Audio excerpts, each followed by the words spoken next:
Hello, everybody, and welcome to the XPOM Sports Live Show. I am the short man himself, Mr. Andrew Valentin. I hope you all are having a magical Monday. It has been it's been a day for all of us. We have coffee in us. We're still making the adjustments, so apologies everybody on that. I'm Andrew Valentin. I'm your host. We're coming to you live here from the Illinois Media School here in here in O'Hare campus. Again, I hope everybody's having a wonderful day. It's so nice outside right now. I hope everybody's getting a chance to be able to get outside, be able to have some fun in the sun, all that good stuff. Ladies and gentlemen, again, we have a lot to talk about today. We've obviously been off for a little while. We've just been super busy with some stuff going on, as as you all I'm sure are aware of. We've had quite a I can't talk today. We've had a busy couple of days going on. We're going to be talking about the Lakers and the NBA. We're going to be talking about Caitlin Clark and the situation going on there. And then obviously we're going to answer your fan questions, which if you guys have any fan questions, anything like that, you guys can always, of course, hit us up at xbsportsofficial@gmail.com. Also, too, sorry, geez, I don't know what's going on with me. I'm dying. If you guys want to see any more of us, obviously, you can find us always on the Twitch and the YouTube side. That's twitch.tv/xbombsports. We've also got youtube.com/xbombsports. We are streaming every Monday. That's the go time. Monday is that point. 10 o'clock ish is usually what we're shooting for. So always be out on the lookout for that. Follow us, subscribe to us, give us a like, give us some comments. Let us know how we're doing, guys. We always love hearing from you. Also, too, if you want to follow us anymore, you can find us on Instagram and Twitter at XBomb Sports, where you guys can see all of our updates, all the things we're talking about, all those good things like that. And yeah, why not too? Yeah, follow Tony Smalls X Big J as well. No, that's fine. We got Tony Smalls working in the back too, by the way, ladies and gentlemen. So it's all right. It's all right. You know, we haven't done this in a while, so it's okay. By the way, too, before we get started, I want to be able to say, can everybody please make sure to give our lovely Tony Smalls Antonia here a wonderful congratulations. She is officially graduated of IMS, so she is a part of the graduate class now. They just graduated this past Friday. I can't say to you, Antonia, and to the rest of the class how proud I am of you guys. But you especially, for those that don't know, Antonia was part of the reason why this show actually got back on the air. So please give her some love, show her all the appreciation in the world. You guys already have, and I appreciate that. Antonia, I appreciate you. Thank you for everything that you do. Um, Absolutely. I do everything I can to be able to help, and I will continue to for as long as I'm on this earth, which hopefully will be for a long time. Unless I keep running into stuff, apparently, because today's been a day. Let's say. But without further ado, ladies and gentlemen, let's just jump right into it, because the first thing we got to talk about is the situation going on with the Lakers right now. Now, I don't know when the announcement will come through, but obviously there is a lot of talk of turbulence and big discussions going on about what's going to happen with the Los Angeles Lakers. As I'm sure many people know, they fired their head coach, Darvin Ham. They are now waiting to see what their next head coach is going to be, because there's all the reports that they were going to have a deal done with J.J. Redick. Well, apparently now they have made a giant offer to former UConn, well, I guess current UConn head coach Dan Hurley, who had just gotten an extension from UConn to be one of the highest paid coaches in college.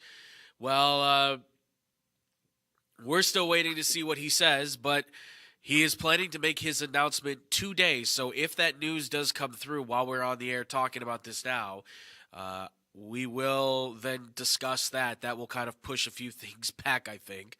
But where we are at right now, as far as it goes with the Lakers situation, we for Danny Hurley and his whole process of being with the Lakers and being the head coach. It's very interesting how this came up because obviously there was a lot of talk about, well, it's going to be JJ Redick and he's going to be the head coach, and all these talks about this is the move that's going to be made for the Lakers. And what what happens instead is obviously something broke down. It seems something happened there, and so now JJ seems to be out, and Dan Hurley seems to be the main focus point. What happened there, I don't know. I mean, there's a lot of discussion on whether or not, JJ Redick maybe said something wrong. Maybe they didn't feel like he was going to be the right fit for the team. There's a lot of discussion about what exactly broke down there for the Lakers and for JJ Redick, right? Or if it's really broken down at all. Maybe it's just the favor of Dan Hurley, possibly. Maybe they thought, hey, this guy might be interested in being a head coach, so maybe we'll kind of go with him there. It's possible. It's very possible. The situation is obviously it came up very quickly and randomly. And Friday they met. They had a conversation apparently. According to Dan Hurley, they had a really solid discussion. They said some good things. It seems like Dan Hurley might be intrigued in this situation. The offer that's being reported by the Lakers or by sources out there, the rumor is they are making a giant offer. The offer is apparently somewhere in the range of $10 million a year over the next 5 years. That's the offer that apparently the Lakers are trying to make because as a college coach, he gets paid a lot of money. So you have to make it enticing enough for Dan Hurley to be able to say, I'm going to walk away from my current contract with the Connecticut Huskies to be able to be the head coach of the Lakers, right? And obviously, look, when you're getting paid as much money as he is and that offer comes through, right, again, that is just the reported rumor. $10 million a year is just the reported rumor because if you don't make that kind of an offer to a coach like him, is he really going to leave? I mean, that's the question, right? Is Dan Hurley considering the money to be an important part of this, or is he a guy that does want to get to the next level? I mean, I had a lot of discussions with people on the side about this. Like, okay, well, the question I think stands of, well, does he fit the culture?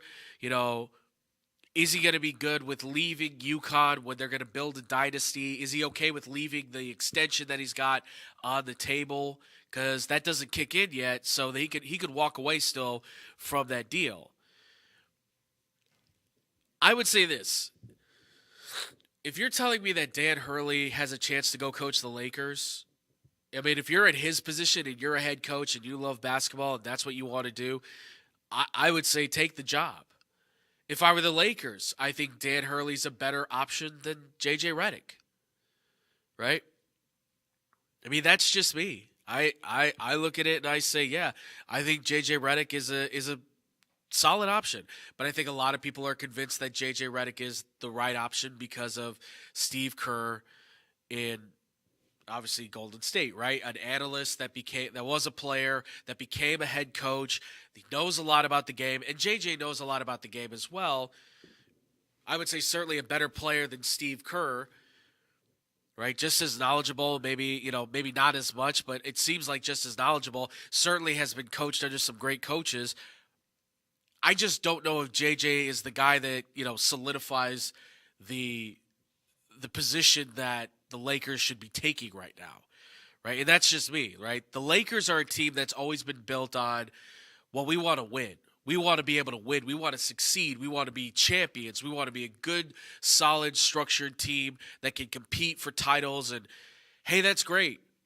That's awesome that is a legacy that you've wanted to build for yourself. But here's the other reality that comes to as well. And that is that the LA Lakers are at a pivotal point in the franchise's history where one of the biggest superstars to ever be a part of this game, in the history of the game, LeBron James, is 40 years old and aging out. You have your second superstar, Anthony Davis, who's now at 30, and his body is failing him almost every other year for a significant amount of time. But when he's healthy, he's one of the top players in the league. And then it's just a bunch of role players. But they're kind of in the same position as what the Bulls are, right? Like, they're not going forward or they're not going backward, but they're not really going forward either. They're kind of stuck in this basketball limbo where they're good enough to make the play-in tournament, but not good enough to be able to be a significant contender in the playoffs. Like, look, they won a championship in 2020. That's great.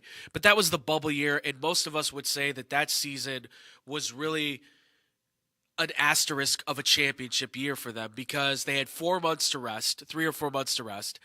They played against a Western Conference that was significantly weak at that point and young, inexperienced. And then they played a very tired and exhausted Miami Heat team that had to fight throughout the entire Eastern Conference because the Eastern Conference at that point was really tough.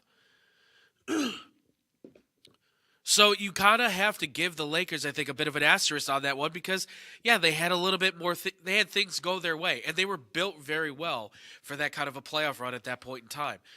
But I don't think anybody's going to sit there and tell you that this is a bad organization, that Dan Hurley shouldn't take the job. I think he should take the job. The question's just going to be, can he fit with the LA culture? Because he is a culture guy. He is a guy that builds that kind of reputation, gives teams identity. He did it at all the colleges he's been at before UConn. He did it at UConn. He's a slow build guy. It takes time. It takes effort. It takes grind. The Lakers feel like a team that they're trying to win now. The question is, are the Lakers going to be willing to kind of concede to Dan Hurley's method and style and say, okay, we need to just be concentrating on the future, not on the now? And according to what we've understood, LeBron James, this is rumor again, LeBron has said, find a coach for the future. Don't worry about a coach for the past or anything like that, right? So that is there, folks. That's there apparently. Whether he said that or not, if he did say that, then that is one of the best things that LeBron has said in a long time, right? I mean, this really comes down to, is a guy from the East Coast going to the West Coast, is he going to be able to fit with the LA lifestyle? I mean, LA lifestyle is not fast moving like it is on the East Coast. It's slow moving, right? It's slow. It's not quiet, I would say. But, LA is all about lavish luxury, sun, beaches, women, beautiful people, fast cars, right? Smog and pretentiousness. I don't really know. I've only been to LA a couple of times. It's nice, but like if you ask me, well, could you live out there? I probably could, but it would take probably an adjustment period. Right? And after a while, I probably would get tired of the beach and probably get tired of listen, I go to the beach here in Chicago. The beach, if you will. It's not a beach. It's a lakefront. But it's as close as we're going to get without having to travel to Florida or Los Angeles. So, not taking anything away from anybody in the Midwest, but let's be honest. We don't live near the ocean. We live in near a giant pond. That's very dirty, by the way. So dirty that it had fish crawling out of it that could breathe on land. She didn't believe me that that's real, by the way. So, I just want to point that out. Snakeheads, look them up. They made a movie. Bad movie, too. But, nevertheless, I don't know if Dan Hurley's going to be able to get along in Los Angeles, let alone this, too. Is he going to be able to walk away from UConn and say, I have a chance to have a dynasty. I have a chance to solidify my legacy. I mean, you got to remember, for those that don't know, the Hurley family is one of the most respected names in basketball. Their father is a legend in high school basketball. His brother, Bobby, is one of the big names in college basketball, right? Was a part of the Duke team that was going back-to-back in the 90s with Christian Laettner and those guys, right? So you have this team that has been put together consistently at UConn, and Dan Hurley steps in, and not too many people know about Dan Hurley. He had to work his way up from the bottom. He started at Wagner, a school that not too many people know about. Not too many people know about Wagner. But that's where he started, and they were terrible at the start. But he got them there. Same thing with UConn, right? UConn, they were A bad team at the start. Year 4 and 5, though, back-to-back championships. He got them there, right? And he did it with guys that are not, you know, the prized possessions of college basketball. No, the first guy he's ever had that's like a top draft pick as a recruited freshman is Steven Castle, the kid this year, who I think might be the best player in the draft. That's just me, and that's for another show. But that's the only kid he's had so far of the draft.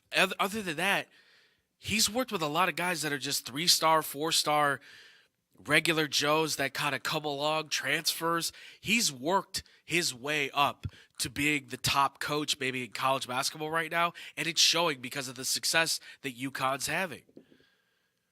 You give him his flowers, but is he going to be able to walk away from that? Is he a college coach that can transition to the NBA?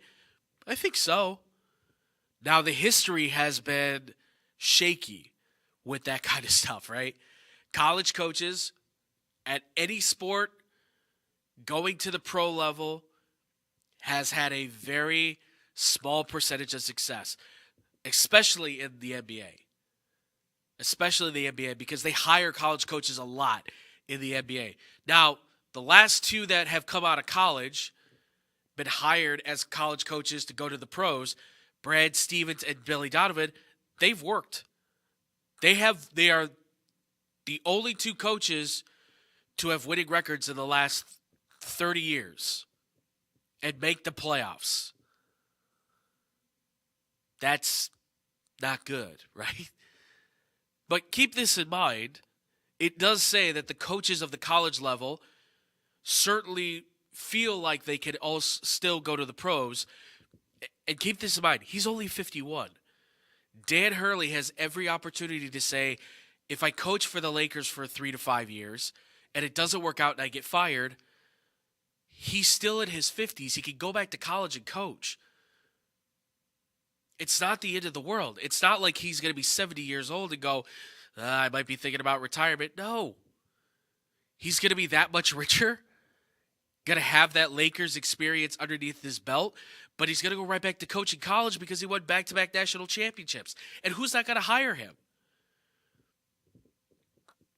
I think Dan Hurley is in a perfect position, to be quite honest,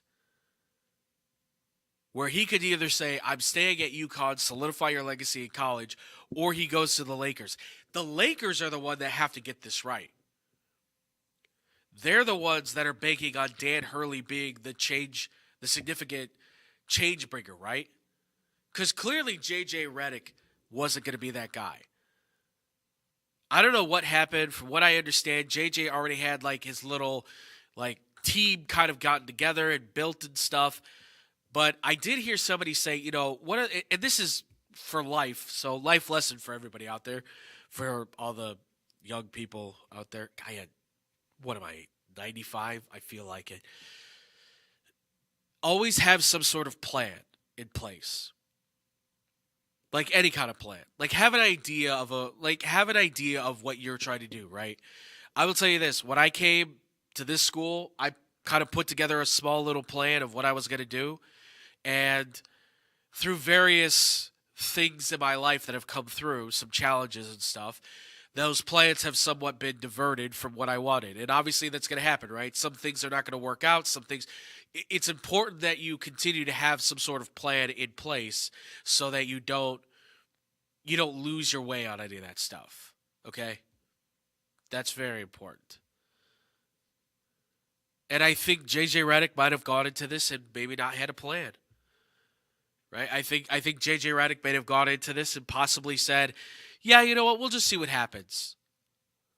When you can't really do that. You kind of have to have, okay, this is what we have as a team. This is what we should try and look for in the draft.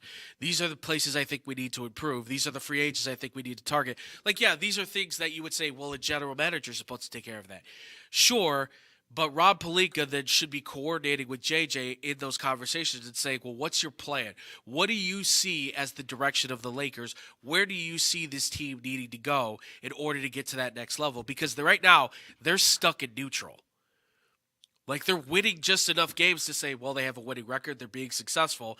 But I don't think anybody's looking at the Lakers and saying, "Oh, this is a team that's going to go to the playoffs in the next, you know, 2-3 years. Like they're going to be back in a championship." No, no, they have one of the world's greatest basketball players of all time on their team, but he is on the wrong side of age right now for this game at 40 years old.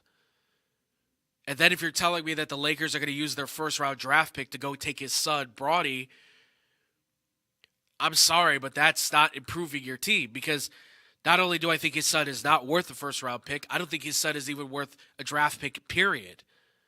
I think his son is a G League player that has to work his way, build himself up, and then eventually might be able to play on an NBA team. But right now, I can't say that Bronny James would be the pick that the Lakers should be taking with. Like, the Lakers have other needs in place that they need to take care of instead of, oh, well, we should go get LeBron's son because, like, that's a thing. No, it's not. It's not a thing at all. It's not something that they should be focused on. It's not any sort of energy or anything that they should be putting their effort towards.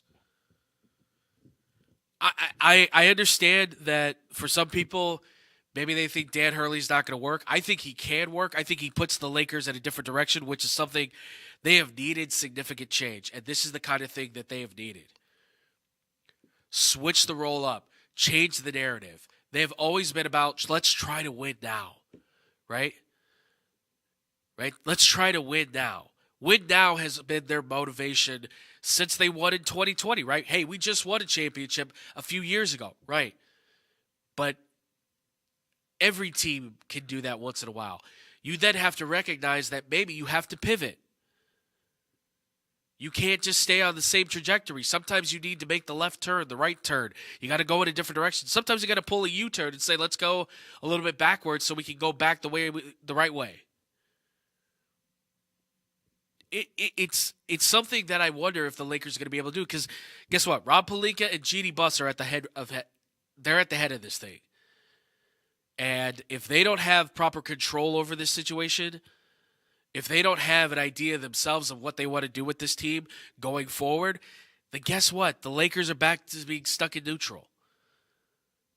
For a long time there in the 90s, a long time there in the 70s, they were stuck in neutral. Right? They weren't finding answers. In the 80s, they had some points where they were stuck in neutral. They couldn't find answers. But they found guys like Magic Johnson, Kareem Abdul-Jabbar, Kobe Bryant, Shaquille O'Neal. And obviously they found LeBron James and Anthony Davis. They brought guys in or they drafted guys and developed them and they became good. The question is going to be, though, can this team progress from where they are to another level? Can they go past where they are right now? I don't really know, honestly. I really don't know, honestly. Because are they going to be willing to change? Like, that's one of the biggest things. Are you going to be willing to change? Because if you're not, guess what? You're dead in the water.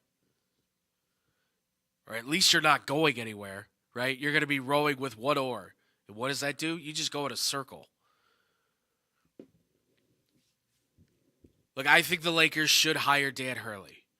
I think Dan Hurley should take the Lakers job. I think for both sides, I think it's the best move you can make. But I wonder how Dan Hurley would adjust to the Los Angeles lifestyle. Could he vibe, I guess, with the Lakers team that's there now? Would they allow Dan Hurley to build the team in his image or work with him to build the team in his image?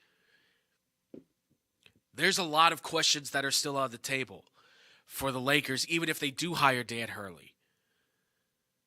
This doesn't really affect him.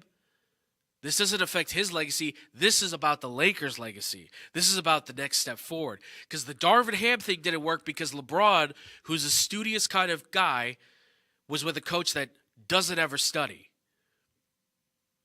Conflicting differences there. Can Dan Hurley get along with LeBron? Can Dan Hurley get along with the LA lifestyle? Can he get along with the Lakers organization? Can him and Rob Pelinka and Jeannie Buss communicate well together? All these questions and then some have to be answered in order for this team to be able to get off the ground. We haven't gotten any kind of message yet that there's going to be an answer or anything at this point. If it does come through, we'll discuss it then. But as of right now, that's going to do it for the Lakers talk. But what do you guys think about the Dan Hurley thing? Do you think he's the right call for the job? Do you think J.J. Redick's the right one? Is there another coach out there that you would see the Lakers hire instead of these two? What do you think the shape of the team's going to be? Ask all those questions. I do. I don't know why I just talked like Yoda there. Answer all those questions as well, too, in the comments section down below on YouTube and on Twitch. Let us know, obviously, too, as well, at xbsportsofficial@gmail.com. When we come back, though, ladies and gentlemen, Caitlin Clark talking the news, not playing for Team USA. What's the impact going forward from here? And what is the update with her and her love affair with the WNBA? We're going to be talking about that next here on the X-Bomb Sports Live Show. The Chicagoland area has a large number of lonely dogs currently filling shelter pens, just waiting to find a family. Nothing adds warmth to a home like a wagging tail and a warm pair of brown eyes. If you are considering adding a dog to your household, visit the Anderson Animal Shelter, where adoption counselors can assist you in selecting your new best friend. Make your house a home. Adopt a shelter dog. To see a current list of adoptees, visit their website at www.andersonanimalshelter.org or meet them in person at 1000 South LaFox Street in South Elgin. Don't have room in the home for a new furry family member? Donations of toys, collars, and soft or hard non-perishable dog food are always accepted and are greatly appreciated. All animals are spayed or neutered and are waiting with tails wagging to find a loving home. Visit 1000 South LaFox Street in South Elgin or www.andersonanimalshelter.org for more details. Hey, watch your mouth. Why? I'll just put a quarter in the swear jar. Once it's filled, we get a Coors party after work. I've been drinking Coors since my college days. Cold draft taste is second to none. Yeah, worth every quarter, am I right? You know it, mother. Hey, get those reports done? Yeah. No. You, sir.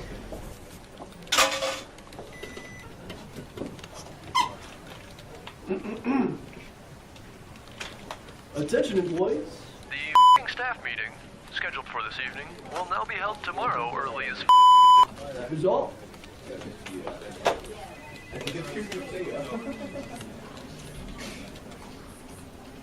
Dudes, we're only 75 cents short. Oh, shh. The boss. Hey, sir, go yourself. You're fired!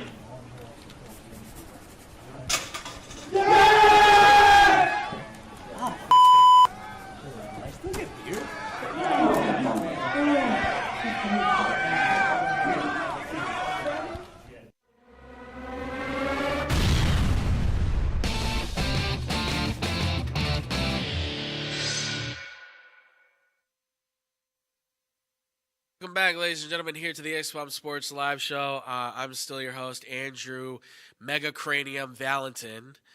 As it's been pointed out to me, apparently,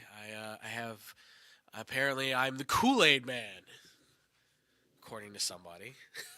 I'm only joking. Ladies and gentlemen, we just got done talking about the Lakers situation. And the Dan Hurley stuff. Obviously, if that news breaks through, we'll talk about that if it does. But away from that, we're going to stay in the realm of basketball. And we're going to talk about a subject that we have really been talking a lot about here on this show quite a bit over this last few months or so.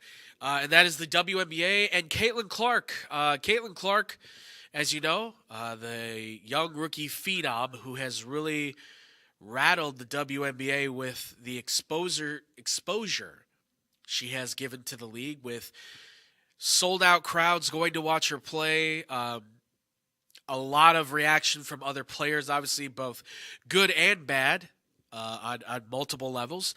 She has certainly taken her bumps and bruises, most notably here against Chennedy Carter for the Chicago Sky, giving her quite a big old hit at some point. It's interesting because I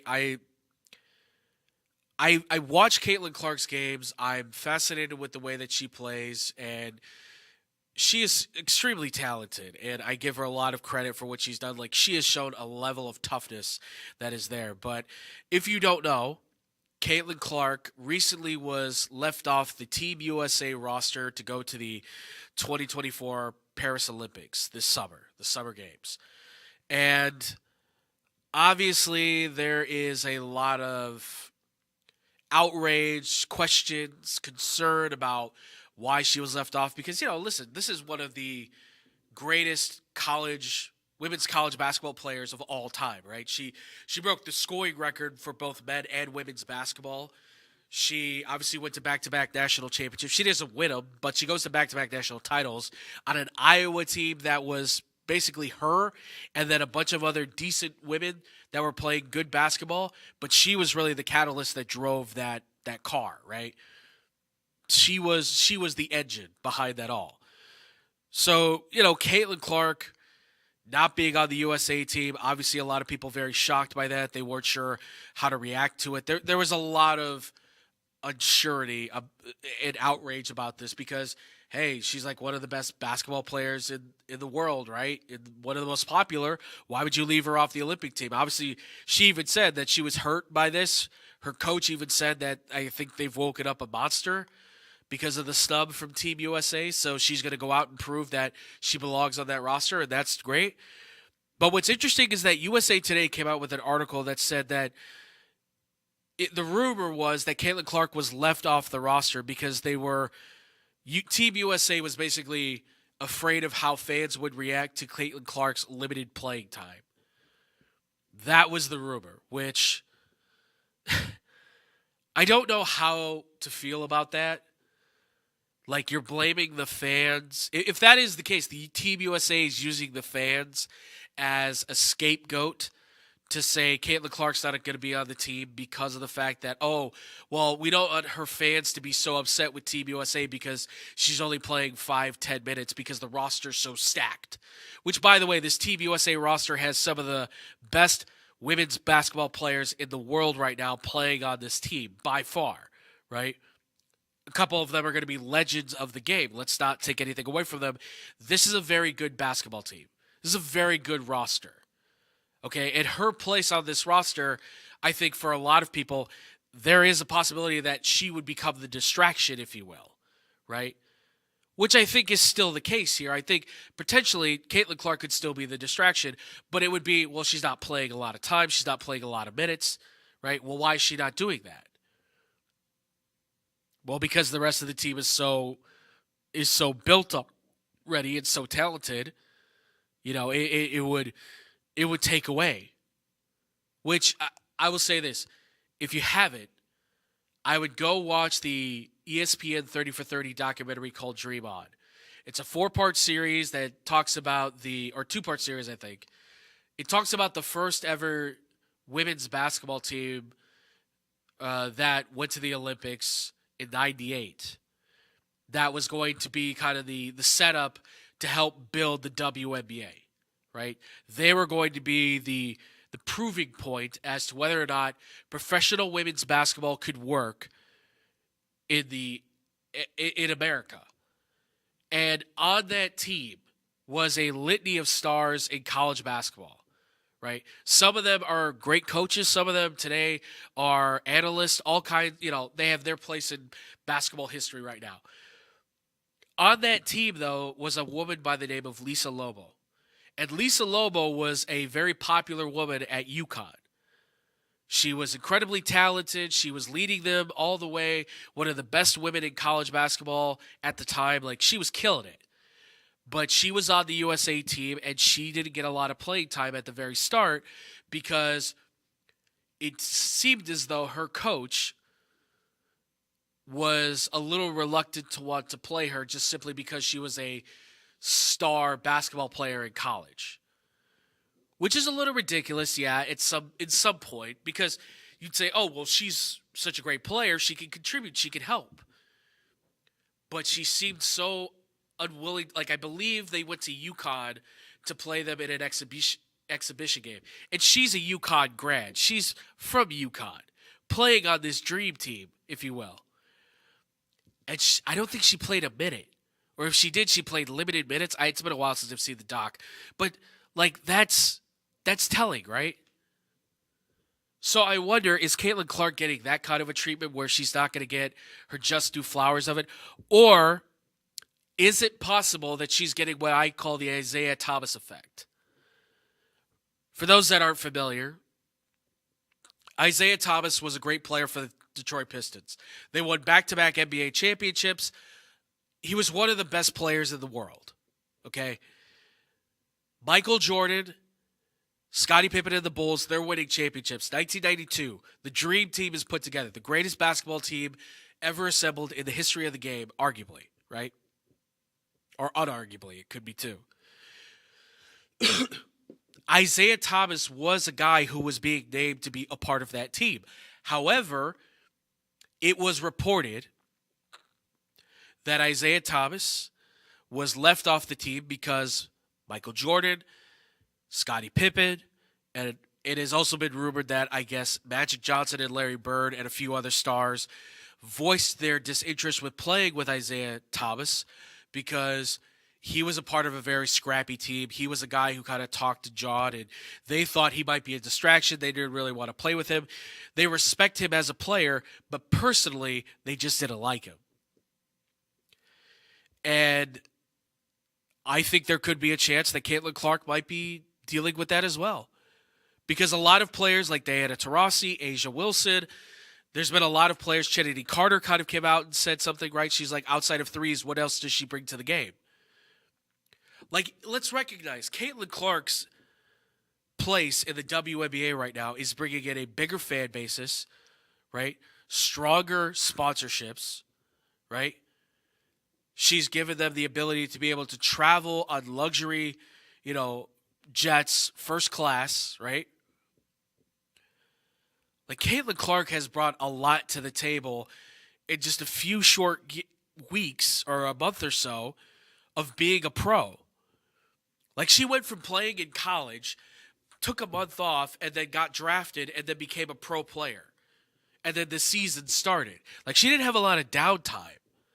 So she's not even playing at her best because she just played almost an entire full year of basketball pretty much. Or she's about to. So she really doesn't have a break. Do I think that's possible? Of course it's possible. Right?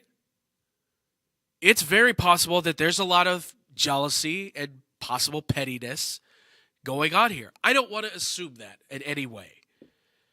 But it does feel like whenever some of these women speak about Caitlin Clark,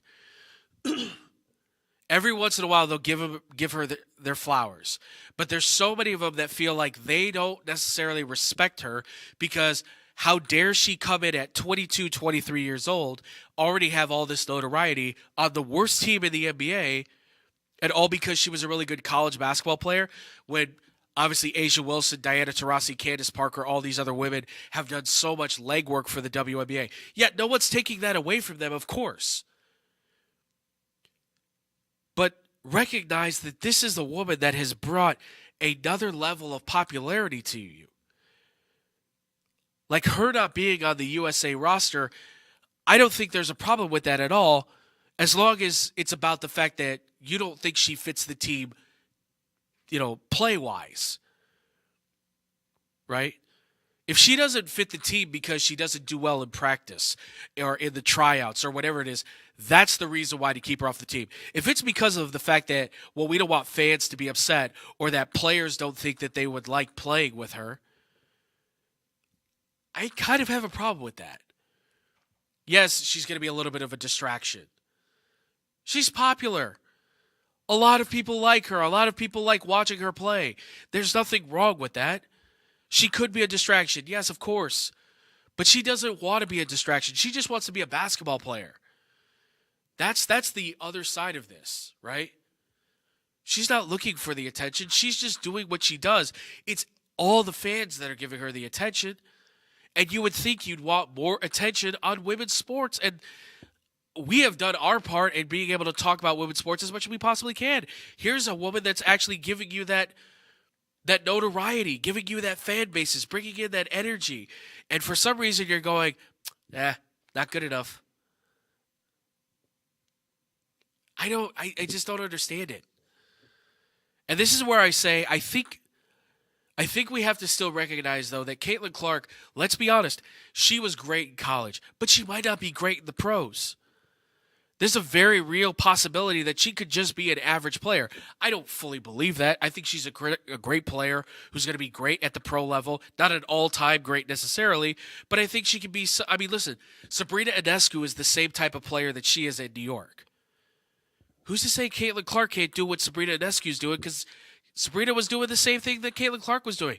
So that's why I think there's a possibility, though. You could look at her career and say, well, could Caitlin Clark's career be like Christian Laettner? Backstory on Christian Laettner. He was the star at Duke during those championships in the 90s. He is widely regarded by some to be one of the greatest college basketball players of all time, maybe the greatest. That is arguable. Who then got drafted in the top 5. He did not play very well in the NBA. He was a moderate successful player. He did make a All-Star, or 2 of them, or something like that. He did have a season with the Hawks, I think, where they did go to the playoffs, but he never really had the career that people thought he was going to have. Right? Caitlin Clark is in a draft class where Cameron Brink goes number 2, Carmela Cardozo goes number 3, Angel Reese is like 7. So you have a litany of other women in that draft that have big names to themselves that I think could all be dominant players. She is considered to be the most dominant of that group. But even Christian Laettner, who was considered to be maybe the best college player of his draft class, he didn't go number 1. Shaq went number 1, and Shaq turns out to be the greatest player of that draft class. The second guy underneath him was Alonzo Mourning, the second best player in that draft class. So there's no saying that Caitlin Clark's going to be that player. There's no guarantee on that stuff at all. I like Caitlin Clark a lot. I think she's going to do some fantastic things. I think she can continue to help drive the league. But what's her career going to be like? I don't know. Why the hatred is against her, I have no idea. Like, I don't hate her. You know, I'm not going crazy for Caitlin Clark, but I respect everything she's done as a player, and I think she's going to do some crazy and amazing things at this point in her career. I'm looking forward to that. I think she can do some great stuff. I just, let's talk 2, 3, 5, 10 years down the line and see where the WNBA is at and see where her career is at. How many MVPs does she have? How many championships does she have? That's all going to be stuff that we're going to have to figure out. That's all going to be stuff that's going to be told in the future. I feel kind of bad for her because, she didn't ask to be the star of the league. She didn't ask to have this stuff put on her shoulders, but it is because the league needed somebody to be able to help carry this thing with the popularity, and she's it. Diana Taurasi, I'm sorry. Nobody really remembers or knows who she is, right? Candace Parker has now retired. Kelsey Plum, she might be the next best, most popular player in the WNBA, but she's like maybe the only other woman I can think of that is like most notable. Your most popular player is a 23-year-old woman who plays lights out when she does, but she's a rookie who's coming off of playing a full college season and now playing a full pro season, and she's getting body checked left and right. There's no sympathy on her, but let's be honest. She's an athlete. She's tough. She's gritty. You got to give her flowers on that. She is not backing down. And she didn't ask for this popularity either. She didn't ask to be considered the face of the league already. It's not her fault. It's the media. It's the fans. Everybody's anointing her as the chosen one, right? Just like LeBron was. The chosen one. That's a lot to put on somebody's shoulders, right? But for LeBron, he had the benefit of saying, well, Kobe's the face of the league. Shaq's the face of the league. I don't have to be the face of the league. So he had some time to grow into that. But the expectation was, that's the next face of the league. And he became that. But he had a chance to grow into that. Caitlin Clark has been pushed into this very quickly. And look, I'm sure there are people here that are in their 20s that are running their own business. That's great. But let's be honest, at 22, 23 years old, if you're told you're the face of a company, could any of us handle that? I very much doubt that. Unless you're very mature. You have to be very mature to be able to handle that. I hope for the best for Caitlin Clark. I hope that she is able to overcome all this mess and nightmare. I feel bad she wasn't on the USA team, but hey, we all have to prove our part. And I think she'll be there eventually. Just give it time. One Olympics is not going to be the end of the world. She's going to be in a lot more. Promise, it'll be there. It's coming, folks. It's coming. Just chill out. Give her a break. But understand she's a pro athlete too, so she can, I think, also handle this pressure. She seems to be doing a great job with it so far. It doesn't seem to be getting to her. She just wants to play basketball, and at the end of the day, that's all she's got to do. Play basketball at your best, and the rest is going to come. That's going to do it, though, for the Caitlin Clark stuff, obviously, guys. Let us know. What do you think about her being left off of Team USA? Do you agree with it, not agree with it? Do you think, what are the reasons why you think she was left off, and do you think that her career could potentially parallel what Christian Laettner's was as a pro after his college career? Let us know in the comments section. Let us know at xbsportsofficial@gmail.com, which we are going to be going to because, believe it or not, folks, coming up next, fan question times, amigos and amigas. That's right. You asked more questions. We're going to answer them. One sports question and a few others there. They're just about life, but we're going to be talking about that next here on the X-Bomb Sports Live Show.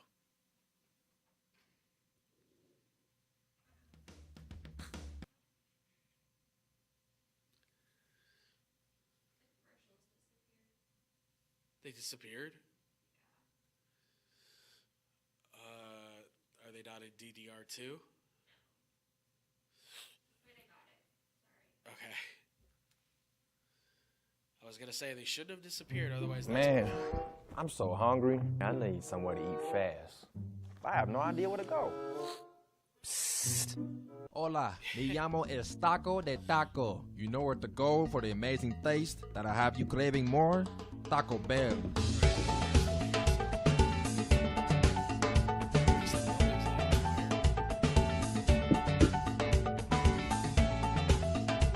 All right, can I get 20 tacos, please?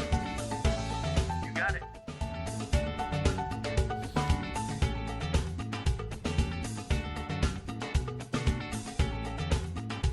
Thanks, Taco. De nada.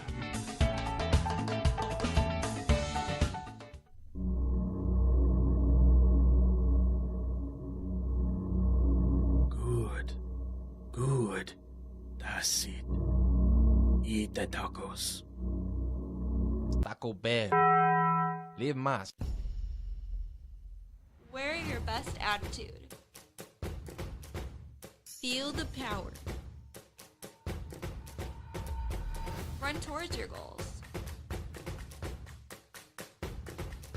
Make each footprint count. Believe in yourself. Mark the difference. Just do it. Celsius, the fastest growing energy drink in America. 0 sugar, low calories, and 200 milligrams of caffeine. Celsius is the ideal drink for anyone who wants to get the most out of their day. With 4 distinct flavors: orange, kiwi guava, wild berry, white peach. Drinking Celsius prior to fitness activities has proven to accelerate your metabolism, burn body fat, and provide essential energy. Celsius. Live fit. The official drink of Chad Podcast.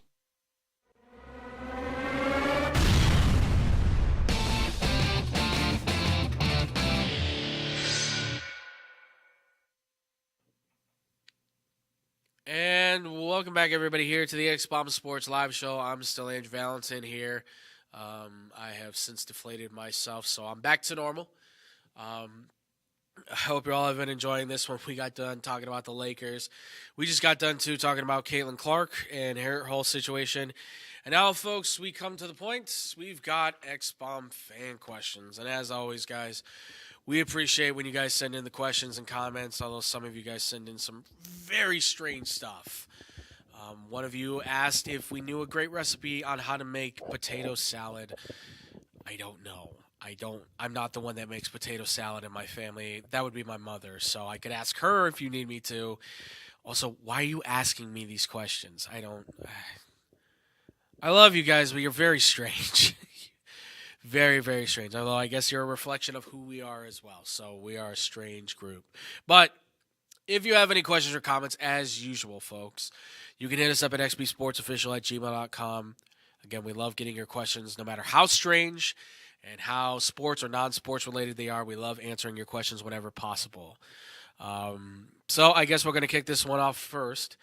So this one comes from Ricky. Ricky is from here in Illinois, but he's originally from Boston, Massachusetts. And Ricky asked us the question. He said, I want to know what you guys think about this Celtics team. I think that they are highly overrated. They're not going to be as good as the 08 team or the past Celtics teams from the 80s. But what do you guys think? Do you think that they are an overrated team, or do you think that this is a team that can win a bunch of trophies?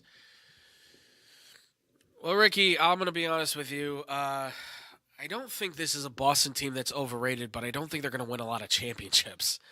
I don't even know if they're going to win more than one championship. This could be the one that they're able to actually get to at least help solidify their legacy, where we can look at guys like Jason Tatum and Jaylen Brown and maybe one day look at them and say they're potentially Hall of Famers. Potentially. I'm saying potentially. Not saying they're going to go to the Hall of Fame because they won a championship, right? But I think it does, at least if anything, give them a chance to be one of those teams that are considered one of the top Celtics teams. But again, you're measuring it up against a team that has won umpteen championships, right? I mean, this would, I think, tie them for the most with the Lakers again, right? They'll be back to, I think they'll be at 16 apiece. So I don't think it's overrated. I think there's aspects of this team that can be considered overrated, right? There's a lot of people that want to downplay Jason Tatum as being a star. I think the kid is a star. I think there's a lot of people that don't want to respect him as a star because obviously during big games, he disappears at times. What Jason Tatum does do very well, though, in those big games is he is always there to make a clutch play. Defensively, passing-wise, rebounding, he always finds an answer in some regard, right? Or he does get a bucket at an important moment to kind of give the Celtics the lead, and that's where they can explode with offense. He is a catalyst for that team. So I don't think you can downplay Jason Tatum's level of importance to the team.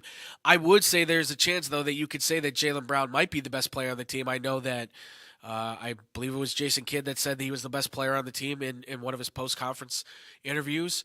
I wouldn't disagree with that. Jaylen Brown has really been a driving force for the Celtics team throughout the playoffs, throughout the regular season. He's been kind of the main focal point of why the team has been so successful. But I don't think this Boston Celtics team goes anywhere without either one of these guys, right? I mean, you think about this. In back-to-back drafts, the Celtics got both of these guys at the number 3 overall pick, right? In those drafts, it was set up to be Sixers, Lakers, Celtics in all 3 of those drafts back-to-back seasons. First time that's ever happened. The Sixers and the Lakers both passed on those 2 guys to take other players that are now all playing on different teams, right? For better, for worse, they're all playing on different teams and no longer with those teams at all. So you got to give the Celtics some sort of credit here. They built something out of this team, right? Danny Ainge did a really good job at the time when he was here putting together the team, and Brad Stevens, I think, has done a good job taking over that executive role and kind of putting the pieces together.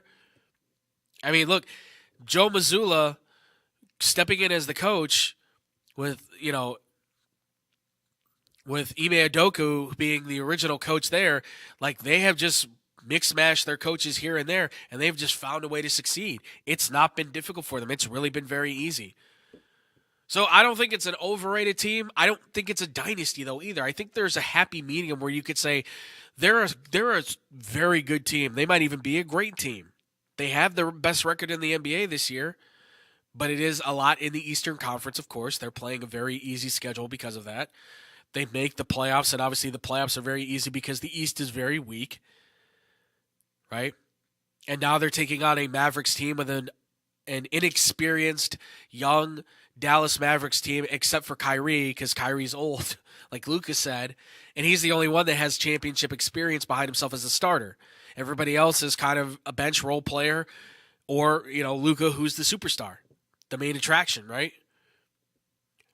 But the Celtics are, I think, a very good, if not great team.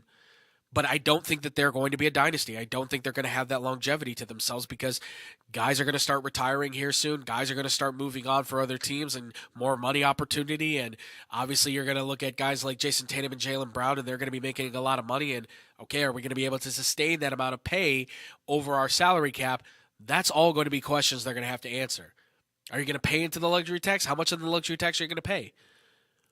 These are questions that they need to find answers to very quickly. So I don't think this is a Celtics team that you can say is overrated. I just don't think – I agree with you. I don't think this is a team that's going to be a dynasty necessarily, because in your email he says, I don't think they're going to be a dynasty. I don't either. But I don't think you can say they're overrated. I think they're rated. I think they're just fine. I don't see a problem with them at all. I will say this. I think this team could possibly be right there with the 08 team as far as Celtics championships go. Right? Which, keep in mind, that 08 team, that was a flash in the pan. Like, what has Doc Rivers done before and since? What did Kevin Garnett, Ray Allen, and Paul Pierce do before and since? They had the 1 year that they really shined through, and after that, it kind of all fell apart. So, again, not overrated, but not a dynasty. Very good team, but probably only going to win one title. That's the way I'm looking at it right now. But we'll see. History might say something different by the time they're all said and done. Both their stars are still very young. They've got a good unit that seems to want to stay together, and they draft very well. Looking forward to seeing what else comes through their process.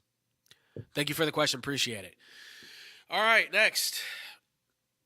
We got some fan questions that are non-sports related, and Antonio, you can answer these if you want to as well. I'll relay your answers back to the fans if you choose to. It's up to you. But this came from Laura.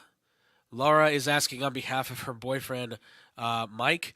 They are both here from Illinois, and she said, I was recently watching some old TV shows, and I got to be honest, I was watching Boy Meets World, and I just wanted to ask the question because I was having this discussion with my boyfriend, and he is a big fan of yours, so I thought I would ask, who was your childhood crush when you were growing up? Who was the person that you were most obsessed with when you were younger? Or childhood crushes if you had more than one? Who were my childhood crushes? Oh, that's easy.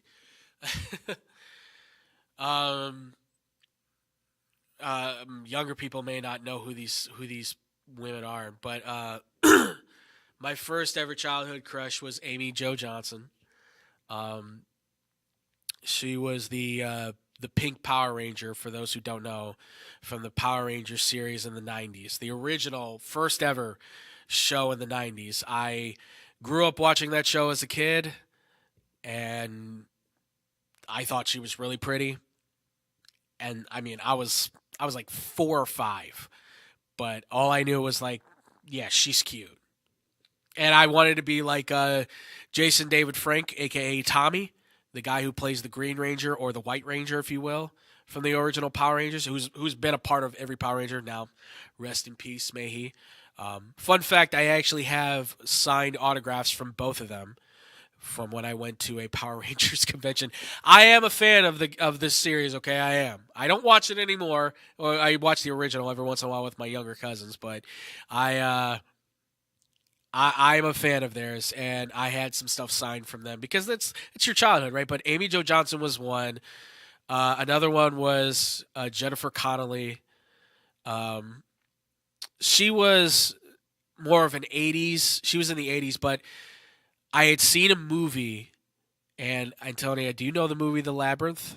Yeah. She's the main character in that, if you don't know. So that I saw that when I was like 11 or 10 or 11, I want to say, which might explain my my taste in women potentially. according to family members, I guess. Not like she's crazy or anything, but like I tend to move, I guess, more towards women that are like her. Um, yeah, Amy Jo Johnson, Jennifer Connelly. I did like Alicia Keys and Ashanti when I was growing up. The singers, obviously, Alicia Keys is still beautiful, still amazing. Um, I did have this discussion with somebody though, like they wondered was I a fan of like Britney Spears and Christina Aguilera. Not really, actually. I mean, I like their music. Don't get me wrong, but I never really thought that they were like. I never really thought that they were attractive. I guess as a kid, but I like their music. I think the one that I like, an artist wise, like other than Ashanti um, and Aaliyah and Alicia Keys, I think was Avril Lavigne. For those that don't know, I was big into Avril Lavigne. I thought she was really hot. I think she's still very attractive. So, but that's kind of a cartoon character. Antonio just asked if there was a cartoon character. I was, well, you really put me in a hard spot here. Um, does Lola Bunny count? You did? Okay. Antonia finished her water, everybody, so give her a round of applause on that. She never finishes. She never has water. I would say, like, Lola Bunny, I guess. I don't know. From Space Jam. That was an awakening moment for me, I guess, in that kind of way. Take that for what you will. I don't care. I say what you want. Cartoon character-wise, I'm trying to think. Oh, Powerpuff Girls. Whoever the redhead was that was always with the mayor. If anybody has seen that cartoon, there is this. They never show her face, but they made her very way over sexualized, I would say, for that show. But like she was the assistant to the mayor. Oh, and have you ever seen Who Framed Roger Rabbit, Antonia? Yeah, Jessica Rabbit. Way over sexualized cartoon. Yeah, I know. I've seen. I like the movie. Yeah, I have my answer, of course. I'm not gonna lie. I mean, you asked, so I'll put it out there. I don't mind. But yeah, there's a few. I'm sure there's others I can't think of right now. I'd have to go through like my whole list of cartoons or anything. But Tony, Danny Phantom. Okay, I like the show. I actually, you know what, Danny Phantom. Was it Danny Phantom and Teen? Danny Phantom and Teen Titans were the two. Teen Titans, it was Raven. She was like the dark, edgy girl who could like manipulate things. And Danny Phantom, it was, well, I forgot his best friend's name. She always wore Sam. Yes, Sam. She always wore black. So that was when I was kind of getting into like my emo phase, and I was dating a lot of women who were kind of in that realm. So those would count as well. Okay, I have a few more I could remember, but yeah, that's the thing is like I gotta remember any others you have, Antonio, other than Danny Phantom. Was it just the ghost thing, or was it just like were there any like real life TV show people or anything like that? Or any celebrities or anything like that? Because of High School Musical? Yeah. Okay. If that's the case, then I would say Vanessa. Okay. That makes Jesse McCartney and Zac Efron. Yeah, I had a strong feeling that would be the case, because obviously everybody was obsessed with him, and obviously the guy from the main character. Okay, God, I forgot about that show. That's right. Yeah. Oh, and speaking, for High School Musical, Vanessa Hudgens, for me for sure. Selena Gomez from Wizards of Waverly Place. Which guy from Sky High? The main character, the guy with like with the Bieber cut. Okay. So you like the hairstyle? What's her name? Emily Elizabeth something Rotham. She's in Sky High. She's like the the the woman that turns into like the baddie. I forgot. Yeah, she's in Scott Pilgrim versus the World. If you know, she plays Ramona Flowers in that movie. I forgot her name. I remember her mostly because more than anything because of Scott Pilgrim, and she was in the newest movie of The Thing. It's a good movie, by the way. I would highly recommend if you haven't seen The Thing. I can't think of any others off the top of my head.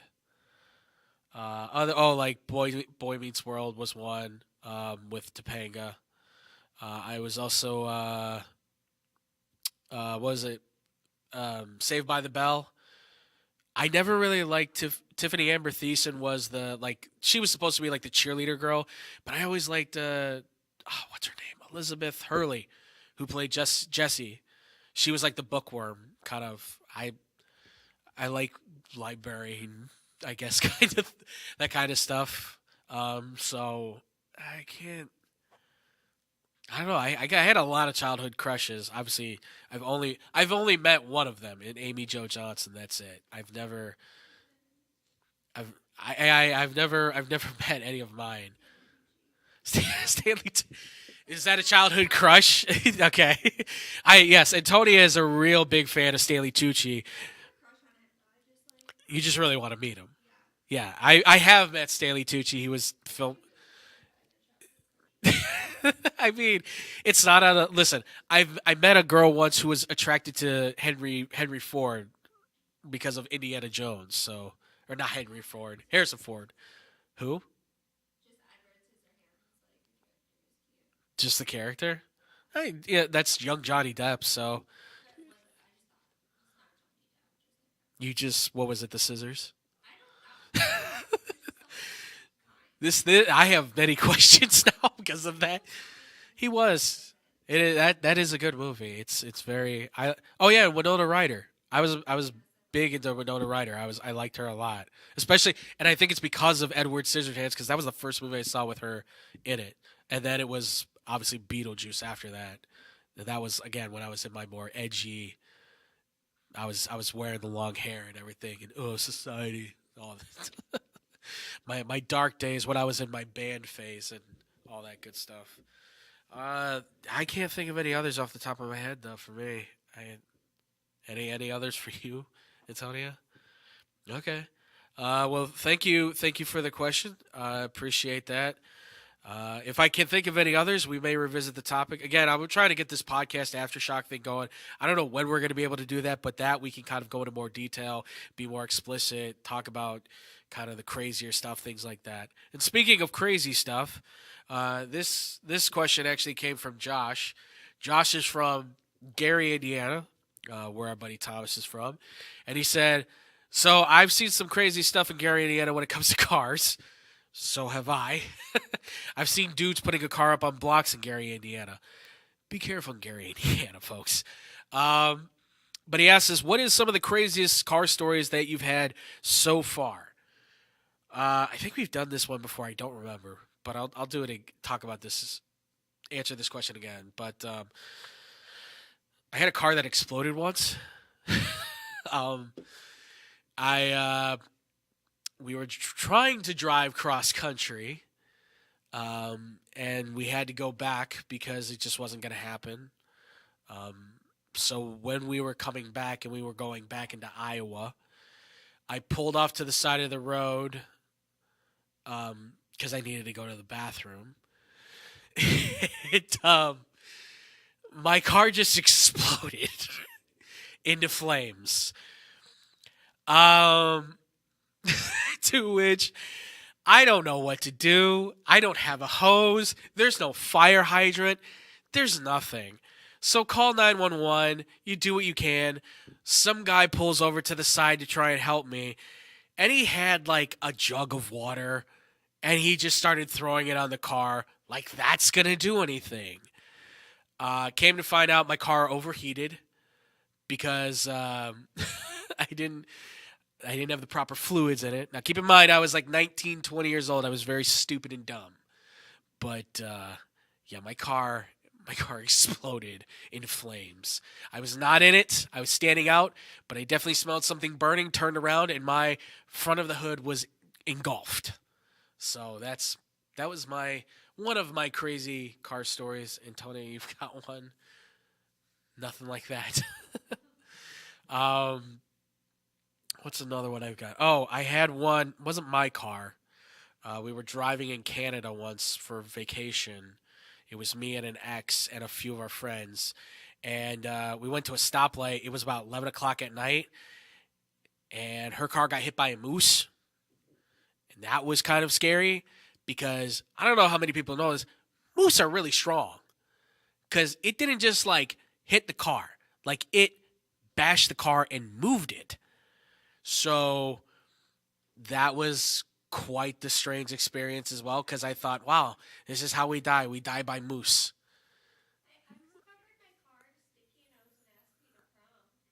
Really? That's a clever way to do it.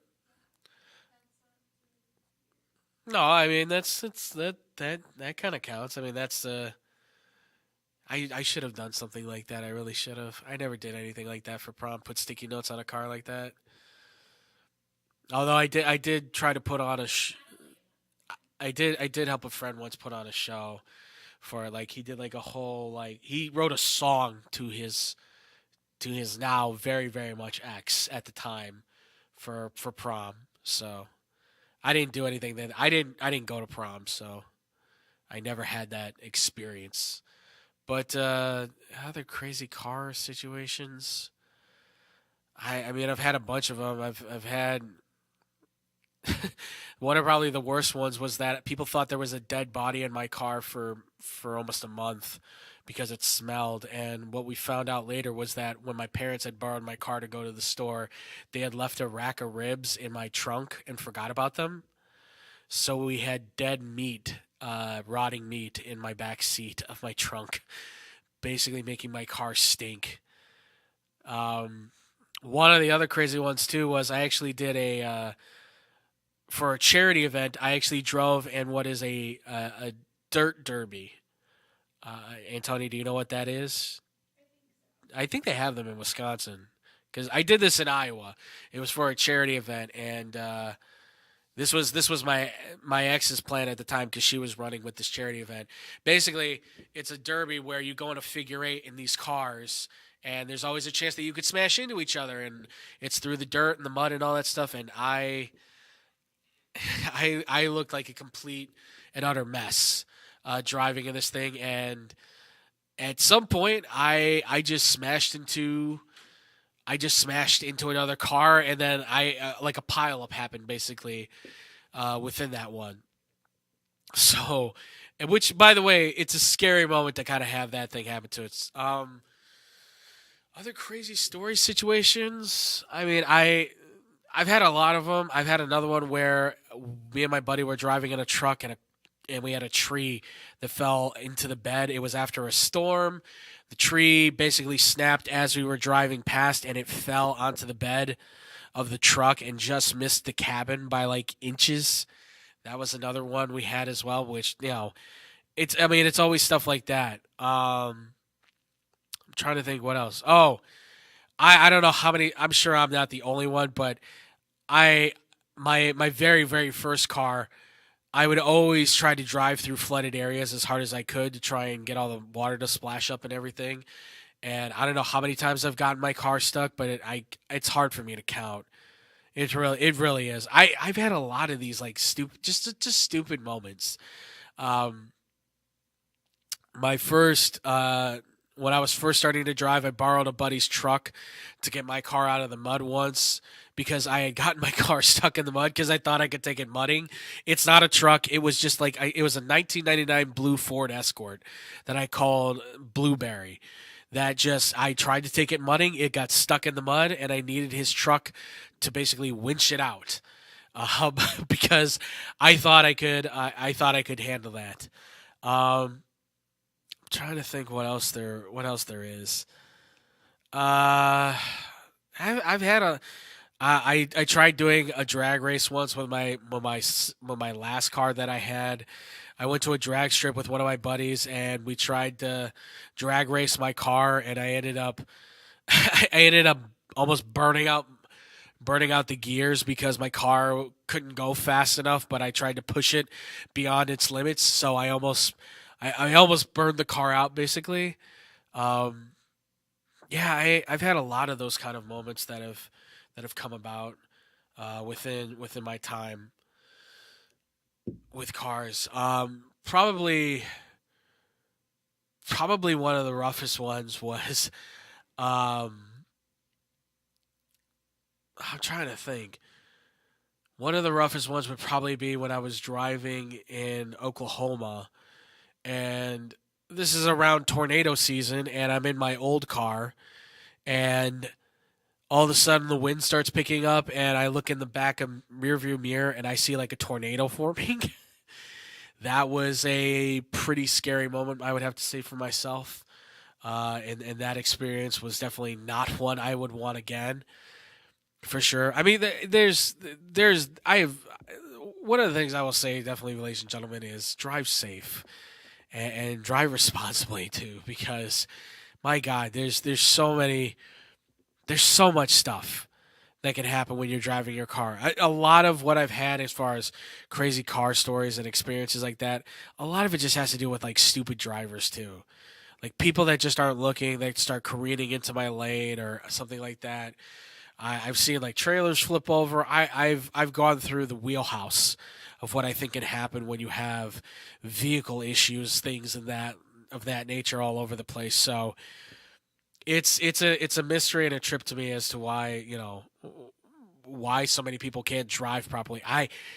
Coming here, I almost got ran off the road and out of my lane like 5 or 6 different times because people are having to go like 20 miles faster, and people are having to, they got to get somewhere, and they want to go from all the way in the far left lane, get all the way to the right because their turn's coming up in like less than half a mile. Like I don't know. I will say this.